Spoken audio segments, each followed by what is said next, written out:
My name is Beulah, and I am 34 years old. Being a single mom to my 12-year-old son Jackson has been the hardest, yet most rewarding journey of my life. Despite my family constantly judging my choices, I still maintain contact with them. My sister, Maya, is 7 months pregnant, and her baby shower is this weekend. I am hoping this gathering will finally give us a chance to heal old wounds. If you are watching this, drop a comment, letting me know where you are from, and hit that like and subscribe button. If family drama hits close to home, growing up in the Miller family meant living with sky-high expectations. My parents, especially my mother Dorothy, had a very specific idea of what success looked like. College education, respectable career, marriage to a suitable man, and then children, in that exact order. Anything that deviated from this path was considered failure.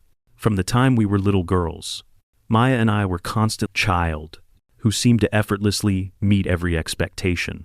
Perfect grades, perfect friends, perfect extracurricular activities. I, on the other hand, was creative, emotional, and drawn to art rather than academics.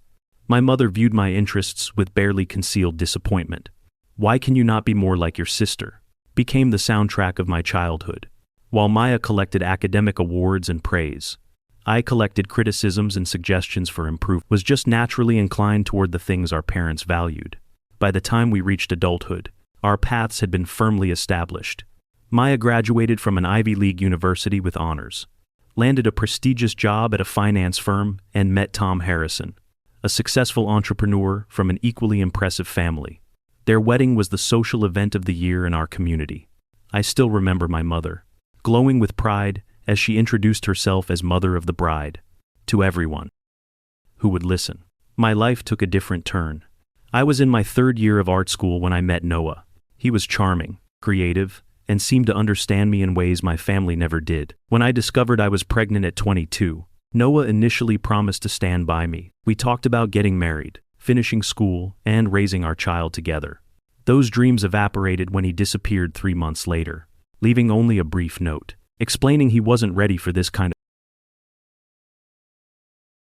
and responsibility.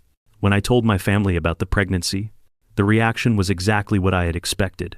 My father went silent, my mother cried, as if I had died, and Maya looked at me with a mixture of shock and superiority. "You are going to fix this situation, right?" my mother had asked, unable to even say the word abortion directly. When I made it clear I was keeping my baby, the disappointment in the house was palpable. My mother suggested I give the baby up for adoption, normal life. She insisted you can still find a good husband, who will not hold this mistake against you. But Jackson was never a mistake to me. From the moment I felt him kick, I knew I would do anything to give him a good life, with or without my family's support. I finished my degree online while pregnant, taking extra courses so I could graduate before Jackson arrived. After he was born, I started working as a freelance graphic designer, taking on projects I could do from home while caring for my newborn. It was not easy. There were nights I cried from exhaustion. Days, I wondered if I had made the right choice. But I never regretted having my son. Over the years, I built a solid career and reputation. Now I have a roster of loyal clients who appreciate my creativity and professionalism.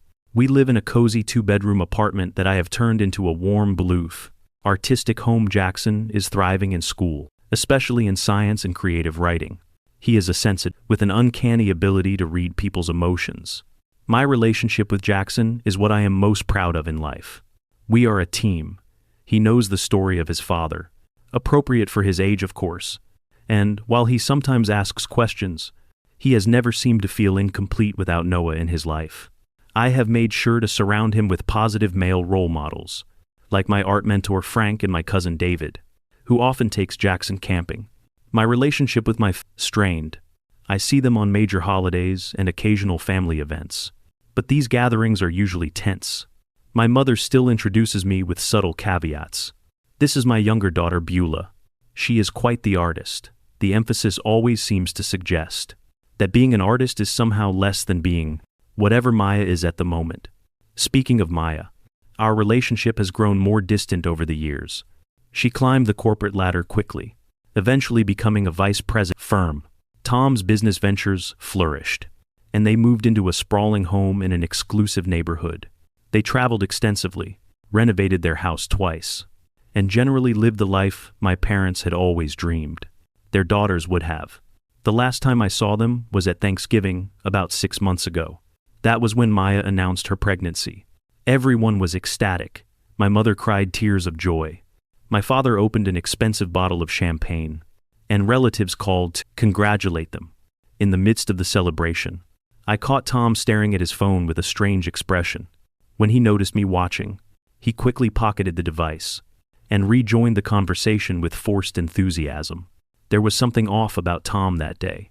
He seemed distracted constantly, stepping outside to take calls. At one point I overheard him speaking in hushed tones, saying, "I cannot talk now, I will call you tomorrow." When he came back inside, his smiles did not think much of it at the time. Tom was a businessman after all. Calls were probably normal, even on holidays, but something about his demeanor stuck with me, a feeling I could not quite shake. The call from my mother came on a Tuesday afternoon, while I was finishing up a design project for a client. Seeing her name on my phone always sent a mixture of hope and dread through me. I hoped that maybe this time would be different. Dread that it probably would not be. "Hello, Mother," I answered, trying to keep my tone neutral. "Beula," she replied, her voice already holding that slight edge of disapproval. "I am calling about Maya's baby shower this Saturday. It starts at 2-inch, the afternoon at her house. Not an invitation exactly, more of an information delivery. Thank you for letting me know. I said Jackson, and I will be there." A pause. "Oh, you are bringing Jackson. I thought perhaps you could find someone to watch him." "These events are," replied firmly, "and he is looking forward to seeing everyone." My mother sighed. That familiar sound of resignation I had heard so many times. "Well, if you must, please make sure he is appropriately dressed. And you too. Of course, Maya's friends from work will be there, and some of Tom's business associates' wives."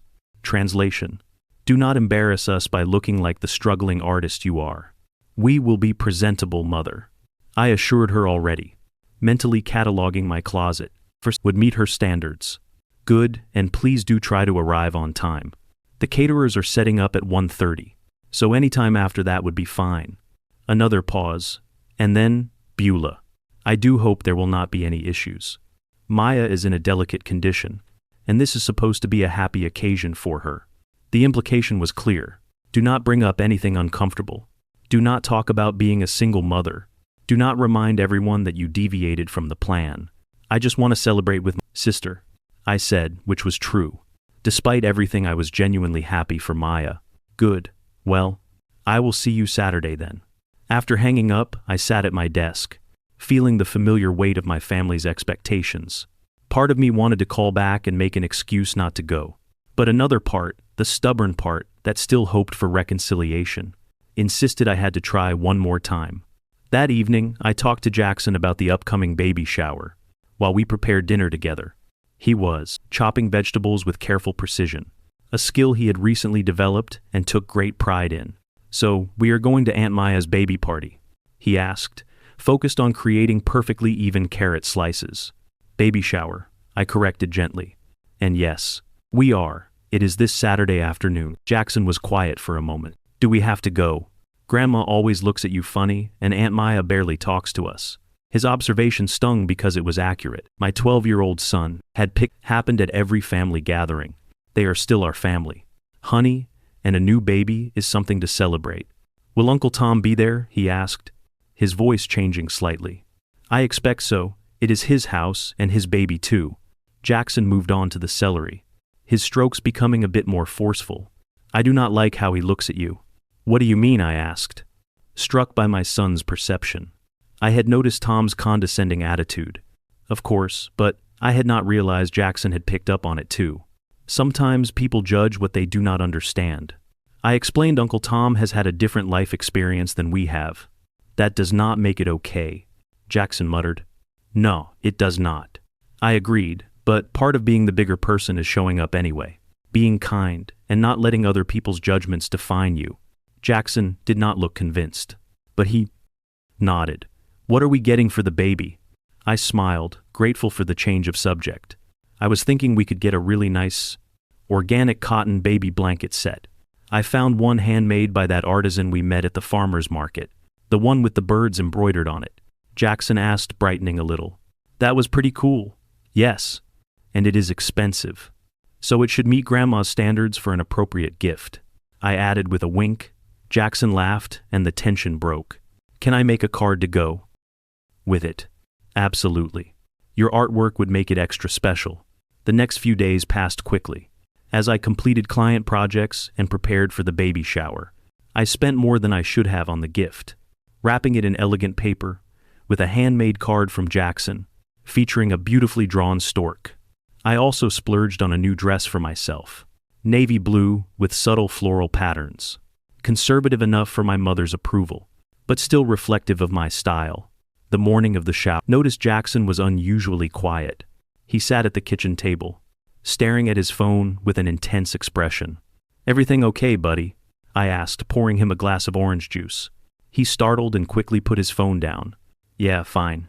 You sure you seem a bit distracted?" "Just playing a game," he said. But his voice lacked conviction. Later, as we were getting ready to leave, I caught him checking his phone again, his brow furrowed in concentration. "Jackson, what is going on?" "To that phone all morning." "Nothing," he said too quickly. Then, after a pause, "Mum, I do not think Uncle Tom is a good person."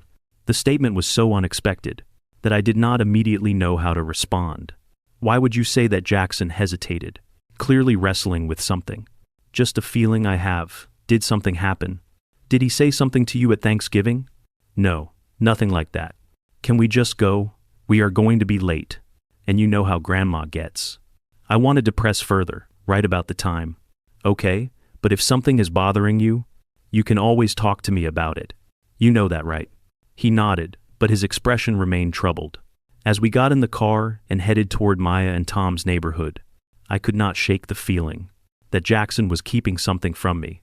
I assumed it was just anxiety about seeing family members, who had not always been kind to us. I had no idea what was really going through my son's mind, or how it would change everything in just a few hours. Maya and Tom's house sat on a hill overlooking the city, a contemporary masterpiece of glass and stone that had been featured in a regional architecture magazine. As we pulled into the circular driveway, already lined with luxury vehicles, I felt the familiar pang of inadequacy. In my practical mid-sized sedan, "Wow," Jackson whispered beside me. "Their house is even bigger than I remembered. They have done some updates," my mother had shared during our infrequent phone calls. "Uncle Tom's business has been very successful this year." We parked and approached the front door, Jackson walking slightly behind me. I could sense his apprehension in the way he stayed close, almost using me as a shield. Taking a deep breath, I rang the doorbell. The door swung open to reveal not Maya or Tom, but my mother impeccably dressed in a pale pink skirt suit that probably cost more than my monthly rent. "Beulah, you are right on time," she said, giving me a quick once-over that I knew was an assessment of my appearance. Her slight nod told me I had passed. If barely, most of the guests are already here. "Come in." The foyer opened into a vast living area, where about 20 women were gathered in clusters, champagne flutes in hand. The room was decorated in soft pastels, with elaborate flower arrangements, and a table piled high with elegantly wrapped gifts. A banner reading, "Far Wall."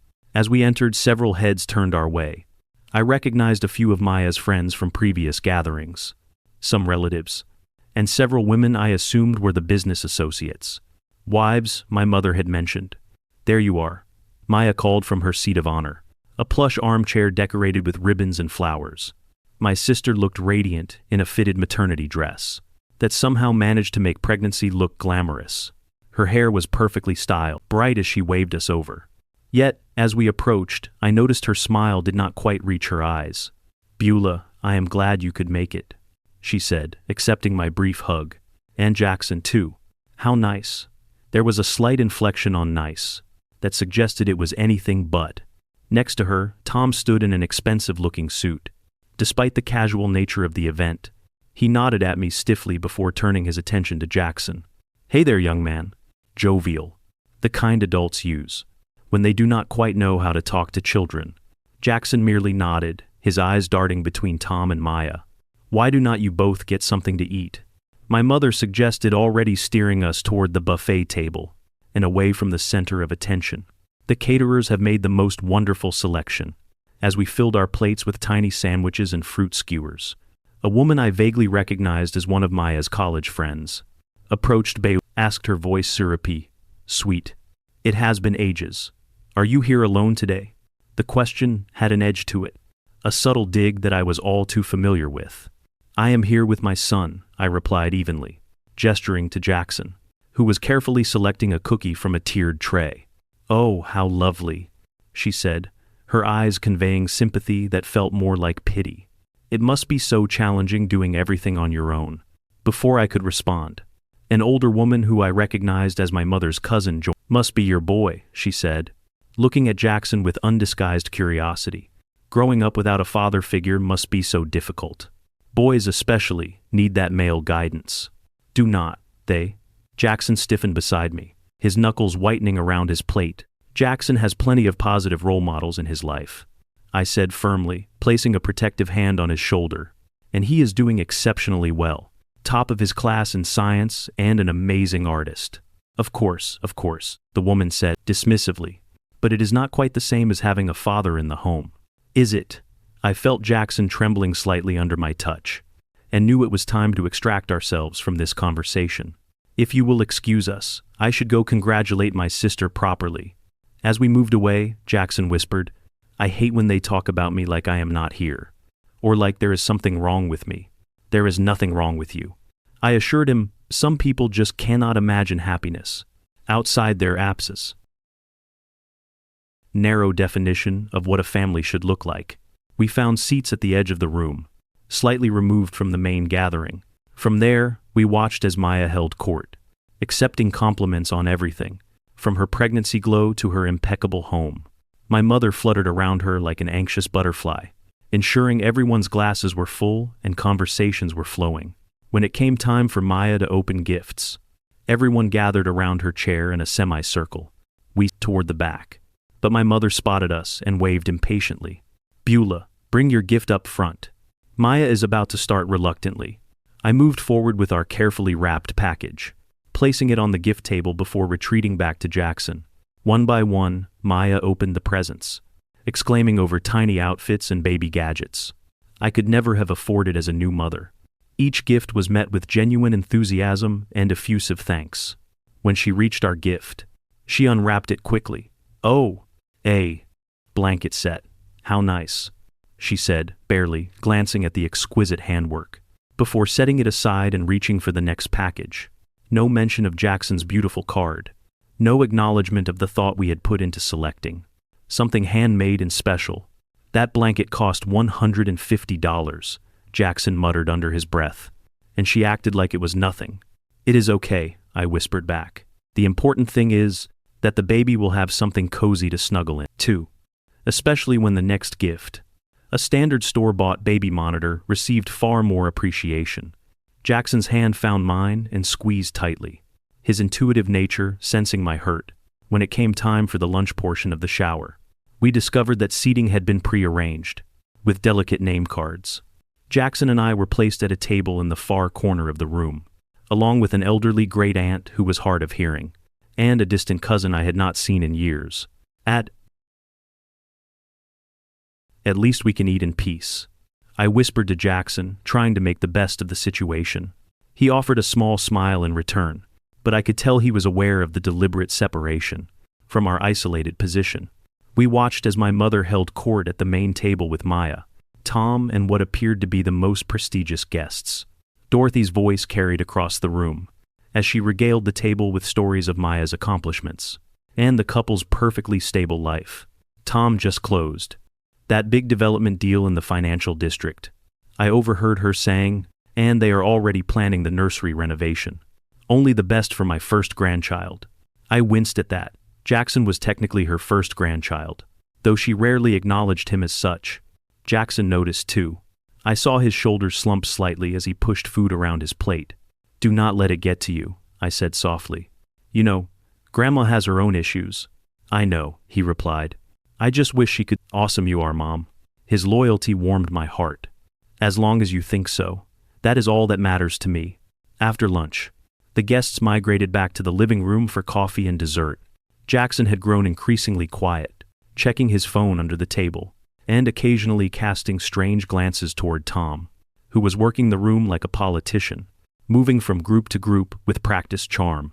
I tried to engage in conversation with a few of the less judgmental guests, mostly discussing neutral topics, like the unseasonably warm weather and the latest movies. Just as I was beginning to think we might make it through the event unscathed, the conversation took an unexpected turn. One of Maya's friends, a woman named Valerie, who I remembered from their college days, raised her voice slightly to be heard over the general chatter. So, Maya, have you and Tom decided on your parenting approach? Are you going to be strict or more relaxed? All eyes turned to my sister, who smiled serenely with one hand resting on her belly. Well, we have been reading several books on the subject. Tom believes in firm boundaries with lots of positive reinforcement, and I think structure is so important for children. Heads nodded in agreement around the room. My mother beamed with pride. We plan to be very involved parents. Maya continued warming to her topic. Tom is even cutting back on his work hours for the first few months.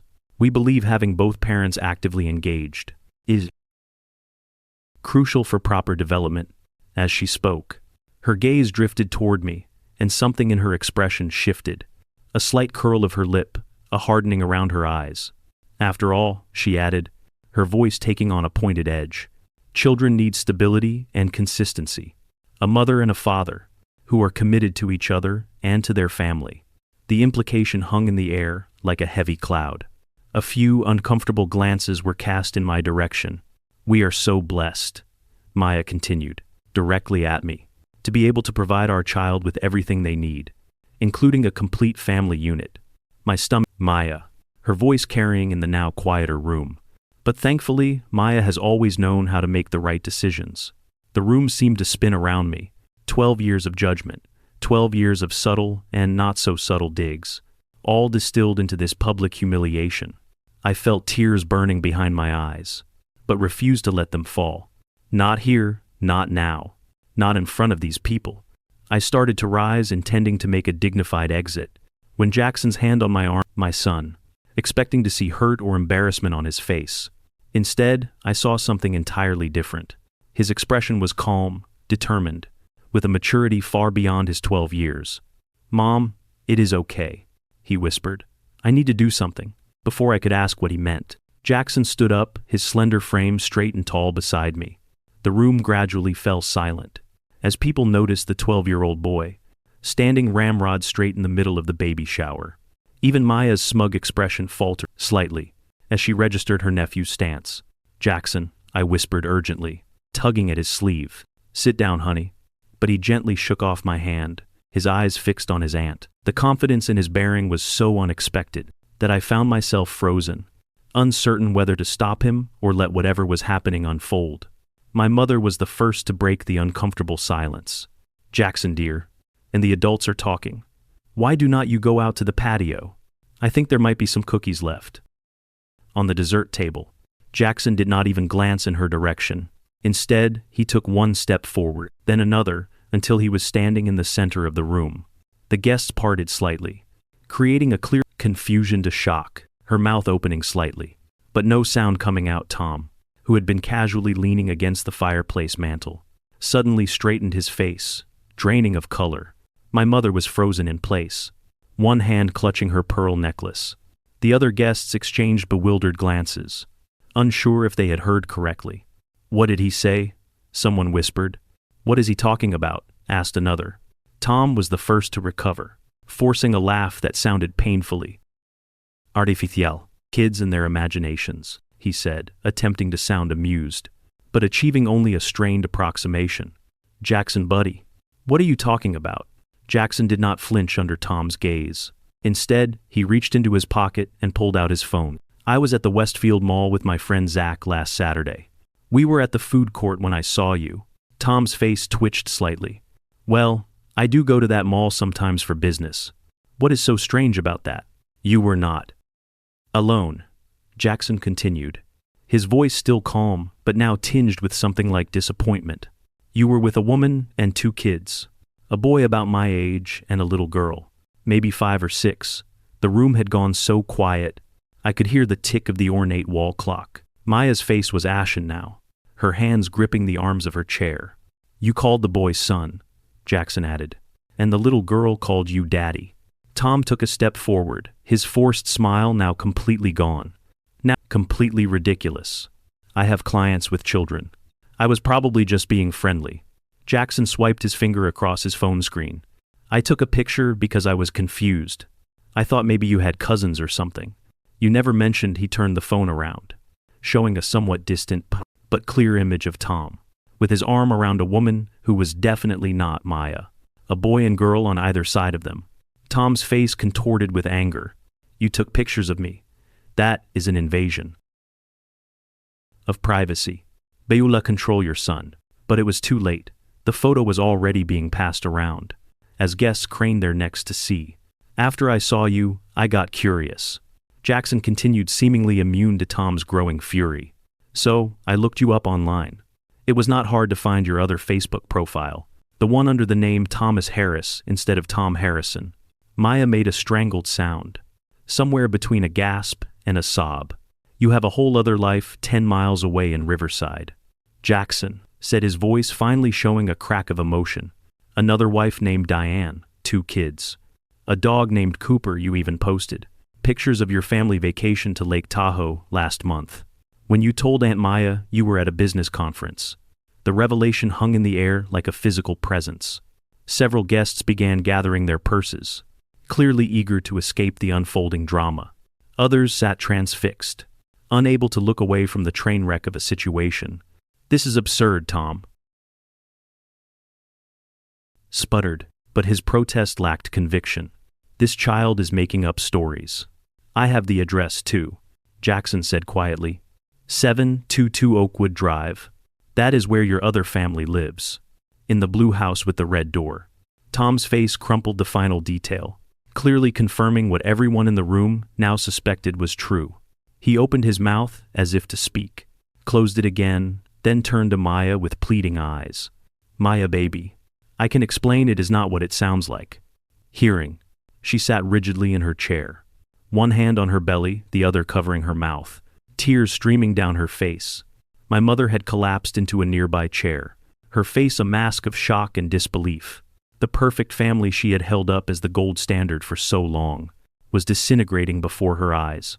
Jackson finally turned away from Tom and looked at me, his young face showing both pride and uncertainty. I am sorry, Mom. I know you told me to be polite, but I could not let them keep being mean to you, when Uncle Tom is the one living a lie. I reached for my son, pulling him close, overwhelmed by a mixture of shock at the revelation and fierce pride in his courage. It is okay, I whispered into his hair. You did nothing wrong. As the full impact of what had just happened began to sink in, I realized that our family would never be the same again. For better or worse, the truth was now out in the open, and none of us could go back to pretending everything was perfect. The next 30 minutes were chaos. Half the guests made hasty excuses and left, clutching their handbags and whispering furiously as they hurried to their cars. The remaining guests hovered uncertainly, torn between the social awkwardness of staying and the juicy drama they did not want to miss. Tom had gone from denial to anger, to desperate pleading in the span of minutes. Maya, please let me explain, he begged, kneeling in front of her chair. It is complicated. There are financial arrangements, custody, issues I was going to tell you. Eventually, Maya stared at him with empty eyes, one hand protectively covering her belly. How long? She finally whispered. How long have you been married to her? Tom hesitated, which was answer enough. Were you already married when you met me? Maya's voice rose sharply. His silence confirmed the worst. Get out, she said, her voice eerily calm. Get out of this house right now. This is my house too. Tom protested, but the look on Maya's face to push the issue. He stood, straightened his jacket, and cast a venomous glance toward Jackson and me. This is your fault, he spat. You and your nosy brat. You could not stand to see your sister happy. Could you had to ruin it because your own life is such a mess? That is enough. My mother's voice cut through the room with surprising force. She had risen from her chair and now stood between Tom and us, her small frame vibrating with fury. "You will not speak to my daughter, Wei. Not after what you have done. Leave this house immediately before I call the police." The authority in her voice was unexpected, and Tom's anger deflated slightly, with a final glare around the room. He grabbed his keys from a side table and stormed out, the front door slamming behind him in his wake. The remaining guests began to disperse, murmuring awkward condolences to Maya as they left. Soon only family remained. Maya collapsed in her chair, my mother hovering nearby, and Jackson and I, standing uncertainly in the middle of the room. I turned to my son, needing to understand. "Jackson, can we talk outside for a minute?" He nodded, following me onto the back patio, where the afternoon sun cast long shadows across the manicured lawn. "How did you figure all this out?" I asked once we were alone. Jackson looked down at his sneakers. "It started at the mall, like I said. I saw Uncle Tom with that family, and he looked different. Happy in a way I had never seen before. They were eating ice, cream, and laughing, and he was not checking his phone or looking around nervously, like he always does when we see him at family stuff." I nodded, encouraging him to continue. "I took the picture because I was confused. Then I got curious and looked him up online. It was not that hard, Mom.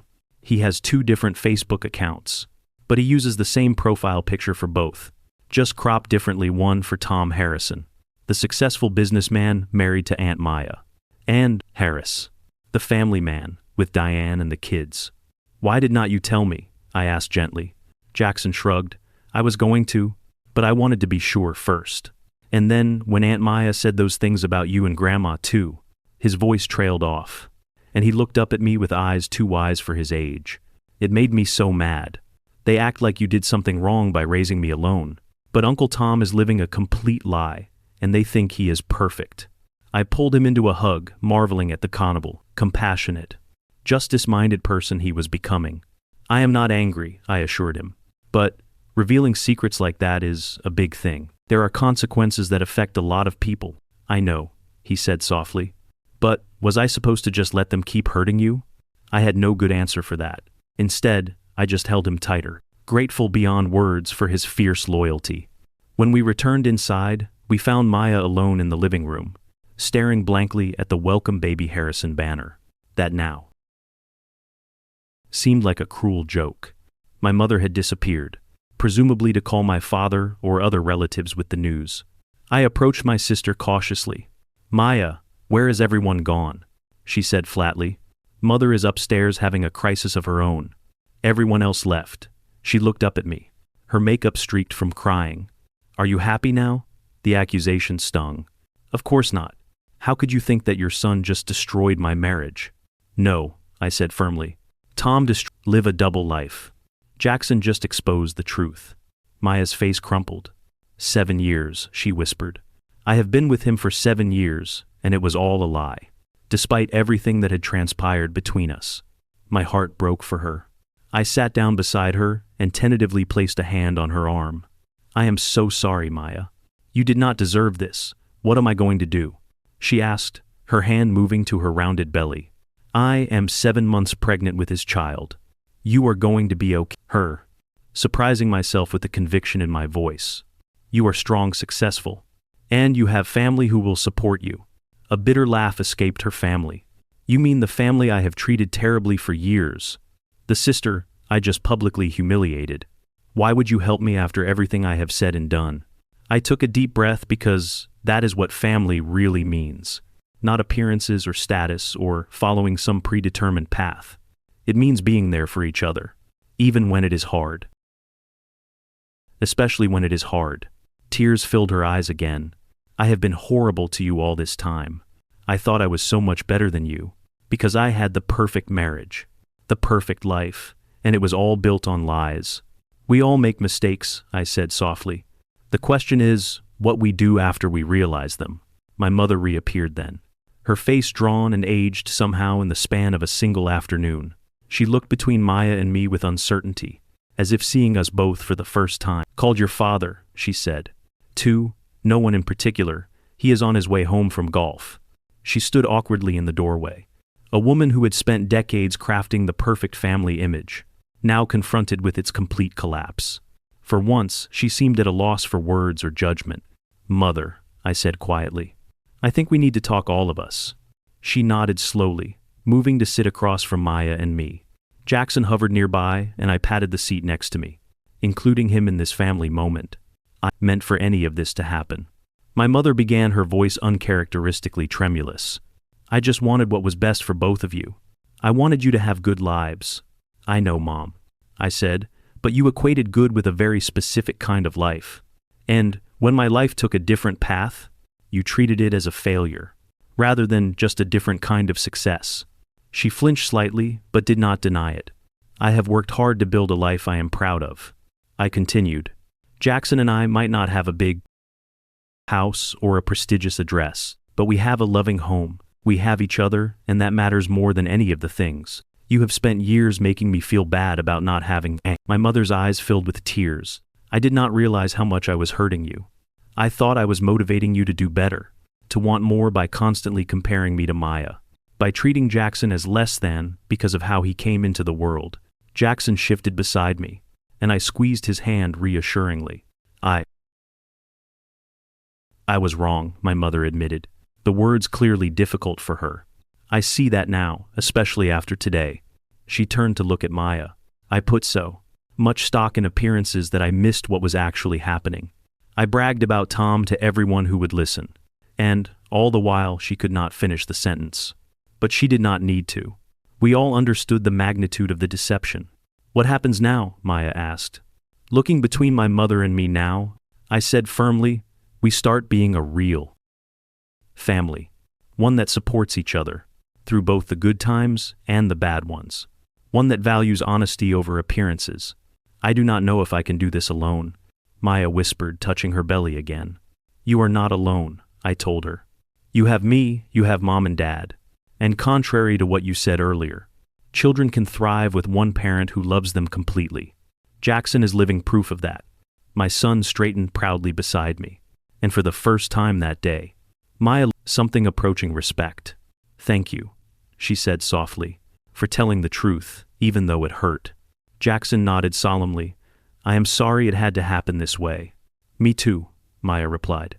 "But maybe it is better to know now than to keep living a lie." As the four of us sat together, in the ruins of what was supposed to be a celebratory day, I felt a strange sense of hope begin to take root. The path forward would not be easy for any of us, especially Maya, but at least it would be built on truth rather than illusion. And, perhaps, out of this painful revelation, a stronger, more authentic family might eventually emerge. The months following the baby shower revelation were difficult, but transformative for our family. Maya filed for divorce immediately, discovering, in the process, that Tom's deception went even deeper than we initially thought. Not only did he have another family, but he had been siphoning money from their joint accounts for years. Household. Through it all, I stayed by my sister's side. The years of judgment and comparison fell away, as we rediscovered the bond we had shared as children, before expectations and competition had driven us apart. I accompanied her to doctor appointments, helped her prepare the nursery, and spent hours listening as she worked through her shock and grief. My mother underwent perhaps the most surprising transformation. The collapse of her carefully constructed family narrative seemed to break something fundamental in her worldview. For the first time, she began to question the values and judgments that had guided her life for so long. "I spent decades focusing on the wrong things," she confessed to me one evening, as we sat in Maya's kitchen sorting baby clothes. "All those years, I looked down on your choices. And yet, you built something real and honest. You raised an amazing boy with integrity and courage. Meanwhile, I was bragging about a marriage that was nothing but a facade. Did what you thought was right." I told her, finding forgiveness easier than I had expected. "We all make mistakes, Mom. What matters is that we learn from them." She reached across the table and took my hand, her eyes shining with unshed tears. "I am so sorry, Beulah, for everything, for making you feel less than, for not seeing the incredible strength it took to make the choices you did." That conversation marked a turning point in our relationship. The critical comments stopped, replaced by genuine interest in my work and Jackson's activities. She began to visit our apartment regularly, no longer making subtle comments about the size or location, but instead, appreciating the warmth and creativity that made it our home. Jackson flourished under his grandmother's newfound attention and respect. He showed her his science projects and art portfolios, and she listened with real enthusiasm. I often caught her watching him with a mixture of pride and regret, perhaps thinking of all the years she had missed by holding him at a distance. "He is so much like you," she told me once. "That same quiet determination, that sense of justice. You have done an incredible job with him, Beulah. I should have told you that years ago." As for Maya, her journey was perhaps the most difficult. At 36, she found herself facing single motherhood, exactly the situation she had judged me for so harshly. The irony was not lost on either of us. "I do not know how you did it." A crib in her newly renovated nursery. She had sold the house she had shared with Tom, unable to live with the memories, and purchased a smaller but still lovely home closer to where I lived. The thought of doing this alone terrifies me. "You will not be alone," I reminded her. "And honestly, it is both harder and easier than you imagine." Harder, because there are moments when having someone to share the load would mean everything easier, because all the decisions are yours. There is a certain freedom in that. "I always thought I needed the perfect life to be happy," she said, resting a hand on her now 8-month belly. "The husband, the house, the career. I defined myself by those external markers of success.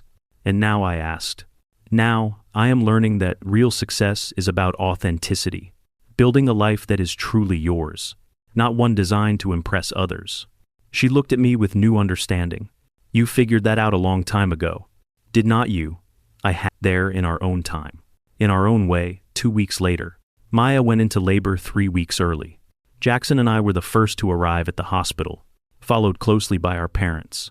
We gathered in the waiting room, a family united by crisis and newfound understanding. When the nurse finally came to tell us that both Maya and her daughter were doing well, my mother burst into tears. "A granddaughter," she whispered. "Another beautiful granddaughter." I noticed her use of a small, significant acknowledgement of Jackson as her first grandchild. He noticed too, a small smile playing at the corners of his mouth.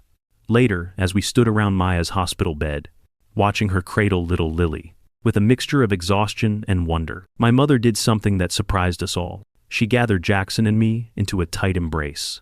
"Thank you," she said, her voice thick with emotion. "Both of you.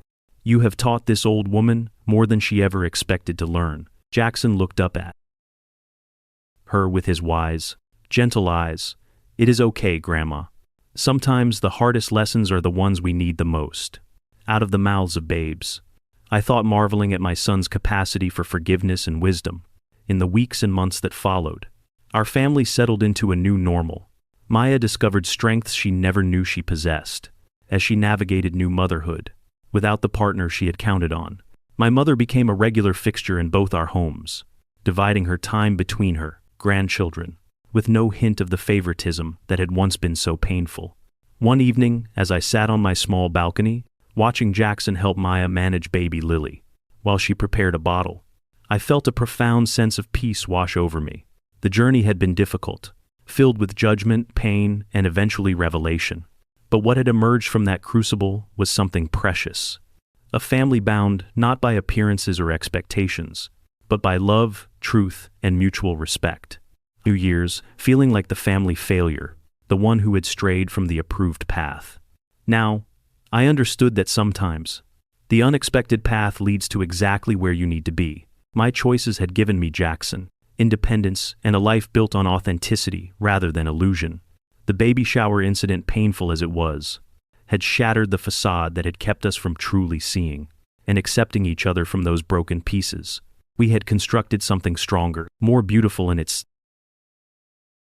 imperfection. As I watch my son today, now 13, and growing into a young man of remarkable character, I am filled with gratitude for the journey that brought us here. The road was not what I had planned or expected, but it led us home nonetheless, to a place of understanding. That family is not defined by conformity to some ideal, but by the willingness to stand by each other through life's most difficult moments. Have you ever experienced a moment when a painful truth ultimately brought healing to your family? Share your story in the comments below if this resonated with you. Please hit that like button and subscribe to hear more stories of resilience and transformation. Thank you for joining me on this journey. And remember that sometimes our greatest strengths emerge from our most challenging circumstances.